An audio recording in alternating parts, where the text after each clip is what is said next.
ভিডিওটি প্লে করার জন্য আপনাকে জানাই শুভেচ্ছা ও অভিনন্দন।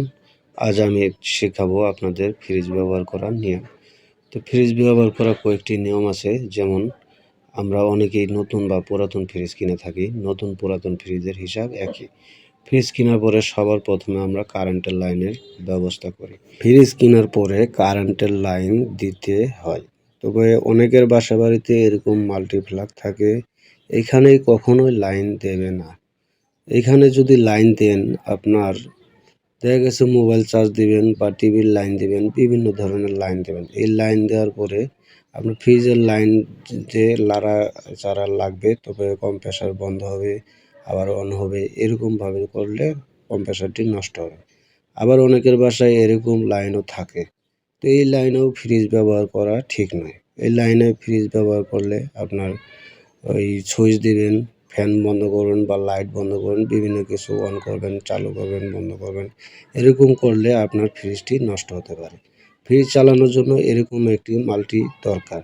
এই মাল্টিগুলা অনেক বিল্ডিং রুমে দেওয়াই থাকে, আবার অনেক রুমে দেওয়া থাকে না। যাদের রুমে দেওয়া নেই, তারা এরকম একটি মাল্টি বানিয়ে নেবেন। এই মাল্টিতে ফ্রিজ ব্যবহার করলে ফ্রিজ সহজে নষ্ট হয় না, ফ্রিজ দীর্ঘদিন লাস্টিং করে। আগে ফ্রিজের লাইনটি লাগিয়ে নেবেন, পরবর্তীতে সুইচটি অন করে দেবেন। এভাবেই ফ্রিজ ব্যবহার করতে হয়। ফ্রিজের লাইন দেওয়ার পরে ফ্রিজটি যখন অন হলো, দরজাটি খুলে আপনি দেখবেন ফ্রিজের লাইট জ্বলছে কিনা। যদি লাইট জ্বলে থাকে তাহলে বুঝবেন ফ্রিজের লাইন এসেছে। এখন আপনি দেখবেন যে আপনার ফ্রিজে যেই থার্মোস্ট্যাট সুইচ আছে, সেই থার্মোস্ট্যাট সুইচে সবচেয়ে বাড়িয়ে দেবেন। যদি 7 পর্যন্ত 6 পর্যন্ত অনেক ফ্রিজে দেওয়া থাকে, তবে 7-এ থাকলে 7-এ দিবেন, 6-এ থাকলে 6-এ দিবেন। এরকম করে আপনি ফ্রিজ একদিন মাত্র চালাবেন। পরবর্তীতে আপনার ফ্রিজটি 2 থেকে 4 পর্যন্ত এর ভিতরে দিয়ে রাখবেন। অনেক ফ্রিজে আপনার 1-এ বা 2-এ দিলেই হয়ে যায়, আবার অনেক ফ্রিজে 3-এ দিলেও 3 বা 4-এ লাগে। তবে এক এক কোম্পানির ফ্রিজ এক এক রকমের। আপনি এখন ফ্রিজে জিনিসপত্র রাখবেন কিভাবে? ফ্রিজে জিনিসপত্র রাখার জন্য কয়েকটি নিয়ম আছে। যেমন ফ্রিজে অতিরিক্ত পরিমাণের কোনো জিনিস রাখা যাবে না। একবারে ভরে যদি জিনিসপত্র রাখেন যাতাযাতি করে, যাতে কোনো বাতাস কোনো কিছু আসবে না, এতে ফ্রিজে ঠান্ডা কম বেশি হবে। নরমালেও আপনি এত অতিরিক্ত পরিমাণের কোনো জিনিসপত্র রাখতে পারবেন না। একটু ফাঁকা ফাঁকা করে রাখবেন। নরমাল এবং ডিবে উভয়ই 2 জায়গাতেই একটু ফাঁকা ফাঁকা করে রাখবেন। ফ্রিজের দরজা এত অতিরিক্ত খোলা যাবে না।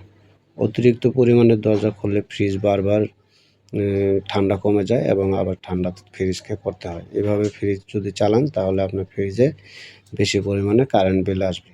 ফ্রিজে বরফ জমলে আমরা অনেকেই দেখা গেছে বোঝে না, কিছু না, এরকম লোহা জাতীয় কোনো কিছু নিয়ে গোতাগুতি করা যাবে না, এতে ফ্রিজের জায়গাটি নষ্ট হতে পারে। ফ্রিজে যে দরজা আছে সেখানেও অতিরিক্ত পরিমাণের কোনো জিনিসপত্র রাখা যাবে না। জিনিসপত্র রাখতে পারেন, আপনি হালকা ওজনের কিছু জিনিসপত্র রাখতে পারেন। এখানে সবসময় আপনারা হালকা জাতীয় ওজনের জিনিসপত্র রাখার জন্য। এখানে যদি ভারী জাতীয় জিনিসপত্র রাখেন তাহলে আপনার ফ্রিজের দরজাটি নষ্ট হয়ে যেতে পারে। তবে আজ এই পর্যন্তই। ভিডিওটি যদি আপনাদের ভালো লেগে থাকে তবে চ্যানেলটি সাবস্ক্রাইব করুন। আর যদি কেউই বুঝতে ভুল করেন তাহলে কমেন্টের মাধ্যমে জানাতে পারেন, আমি উত্তর দেওয়ার চেষ্টা করব। ধন্যবাদ।